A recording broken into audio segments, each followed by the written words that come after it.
How old were you when you first discovered your power? Abilities. Is it ability? Power? It's like You're a right. What marvel- I do is a power. What you do is an ability. That's right. Well, I would say, for me, it actually started when I was 10 years old. I had a premonition of my grandmother's death. And at the time, I didn't recognize that as an ability. It was just something that was kind of actively happening. But these moments of knowingness would happen at school and around teachers, and I didn't understand where they were coming from. I would just say them, and kids would respond. And then eventually teachers started responding. And In positive ways or negative? well, both. There was one instance I was with a kid, and we're walking the PE track, and I said, "Did you and your grandpa have peanut butter sandwiches?" And he said, "Yes." And I said, "Did grandpa put a pickle on one of those sandwiches?" And he just got real quiet and about pooped his pants, because indeed he had a very specific memory of sharing a peanut butter and pickle sandwich. And with his I grandpa. shouldn't go that dark, but it was a pickle, right? It was a pickle. It was an a actual sliced pickle.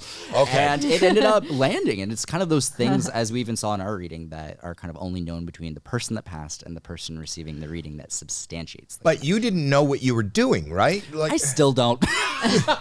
But did that make it hard for you in school? Did that make you kind of a pariah, or were people gravitating towards you? Totally. I mean, it was kind of a mixed bag, and you had like parents who would be interested in readings, and then the kids would be kind of frightened, and vice versa. and were people told to stay away from you because? Well, there was so much. I mean, being in a small town, there was a lot of religious fervor, and so Central California is a little bit more conservative.